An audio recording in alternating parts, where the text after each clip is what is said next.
Assalamualaikum warahmatullahi wabarakatuh. Nama saya Hafiz Maulini BP 2010-54-2022, kelas E2, jurusan Ekonomi Pembangunan Mahasiswa Fakultas Ekonomi UNAN Kampus 2 Payakumbuh. Baiklah, pada kesempatan kali ini saya akan menjelaskan topik tentang pengangguran. Bila kita memasuki pengertian pengangguran. Pengangguran ialah istilah yang diberikan untuk orang yang tidak bekerja sama sekali atau orang yang sedang mencari pekerjaan. Umumnya, pengangguran disebabkan karena jumlah pekerjaan tidak sebanding dengan jumlah lapangan pekerjaan yang ada. Sejak lama, pengangguran sudah menjadi masalah bagi perekonomian negara, sebab karena adanya pengangguran, produktivitas dan pendapatan masyarakat berkurang.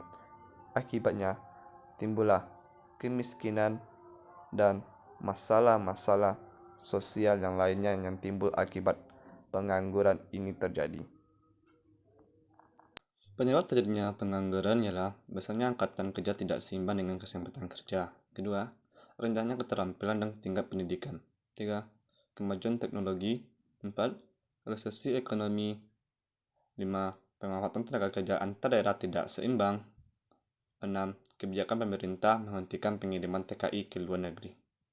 Jadi penyebab itu tentu pengangguran tidak hanya berdampak negatif bagi orang yang bersangkutan, tetapi juga bagi masyarakat sekitarnya. Baiklah, adalah ini untuk jenis pengangguran. Pertama, berdasarkan faktor penyebabnya, yaitu pertama adalah pengangguran musiman. Pengangguran musiman terjadi akibat pergantian atau perubahan musim. Yang kedua, pengangguran siklis. Pengangguran terjadi akibat krisis ekonomi sehingga terjadi pemutusan hubungan kerja. Yang ketiga, pengangguran deasioner. Pengangguran terjadi akibat jumlah tenaga kerja lebih tinggi dari lowongan yang tersedia. Keempat, pengangguran voluntary. Pengangguran yang terjadi akibat orang memilih tidak bekerja padahal masih mampu bekerja. Yang kelima, pengangguran struktural. Pengangguran terjadi akibat perubahan struktur ekonomi suatu negara. Yang terakhir atau keenam, yaitu pengangguran teknologi. Pengangguran terjadi akibat kemajuan teknologi sehingga tenaga manusia diganti dengan tenaga kerja. Pengangguran fleksioner. Pengangguran terjadi akibat perbedaan permintaan tenaga kerja dengan penawaran yang tersedia. 2. Berdasarkan lama waktu bekerja. Pengangguran juga bisa dibagi berdasarkan lama waktu bekerja, yakni A. Pengangguran terbuka atau open employment. Pengangguran terbuka ialah situasi di mana orang sama sekali tidak bekerja dan tidak berusaha mencari pekerjaan. Pengangguran terbuka bisa disebabkan oleh ketidaktersediaan lapangan kerja, ketidakcocokan antara kesempatan kerja dan latar belakang pendidikan, dan tidak mau bekerja. Untuk menghitung pengangguran terbuka dapat dilakukan dengan rumus tingkat pengangguran terbuka, yaitu jumlah pengangguran terbuka dibagi angkatan kerja dikali 100%. Itulah rumusnya. Yang kedua atau B, setengah menganggur atau underemployment. Setengah menganggur ialah situasi di mana orang bekerja tetapi tenaganya kurang termanfaatkan diukur dari curahan jam kerja, produktivitas kerja, dan penghasilan yang diperoleh. Sebagai contoh, orang yang bekerja sebagai tenaga kerja lepas atau freelance di mana tidak ada kepastian mengerjakan pada waktu yang tertentu.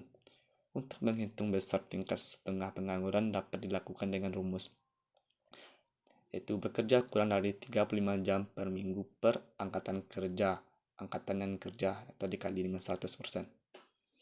C. 3. Atau pengangguran terselubung atau disguised unemployment. Pengangguran terselubung terjadi karena tenaga kerja tidak bekerja secara optimal. Kondisi ini disebabkan adanya ketidaksesuaian antara pekerja dengan bakat dan kemampuan dari tenaga kerja. Dampak ketidakcocokan ini tentu akan berpengaruh pada produktivitas kerja dan penghasilan yang rendah. Sebagai contoh, seorang lulusan D3 keperawatan bekerja sebagai sekretaris pada suatu perusahaan. Dia tidak bisa menjalankan fungsi kesekretariatan dengan baik sehingga menghambat proses kerja yang ada. Oleh sebab itu, berdasarkan lama waktu bekerja ini, kita dapat menyimpulkan bahwasanya pengangguran ini bisa terjadi karena berbagai faktor. termasuk kepada tingkat pengangguran. Tingkat pengangguran ialah perbandingan antara jumlah pengangguran dan jumlah angkatan kerja dalam kurun waktu tertentu yang dinyatakan dalam bentuk persentase. Apabila peningkatan jumlah angkatan kerja di suatu negara tidak diimbangi dengan peningkatan daya serap lapangan kerja, tingkat pengangguran di negara tersebut tergolong tinggi. Sebaliknya, apabila peningkatan jumlah angkatan kerja diimbangi dengan peningkatan daya serap lapangan kerja, maka tingkat pengangguran di negara tersebut tergolong rendah. Oleh sebab itu, yang mempengaruhi tingkat pengangguran ialah adanya lapangan kerja yang ada tersedia di negara tersebut. Oleh sebab itu, negara tersebut harus menyediakan lapangan kerja yang cukup bagi tenaga kerja yang ada di negara tersebut untuk mengurangi tingkat pengangguran. Karena tingkat pengangguran ini sangat merugikan negara. Karena itu, tingkat pengangguran akan dinyatakan dalam bentuk persentase. Cara mengatasi pengangguran. Pengangguran tidak hanya menjadi masalah bagi orang yang bersangkutan, tetapi juga bagi negara dan pemerintah. Untuk itu, penting bagi pemerintah agar membuat kebijakan yang bisa mengurangi angka pengangguran.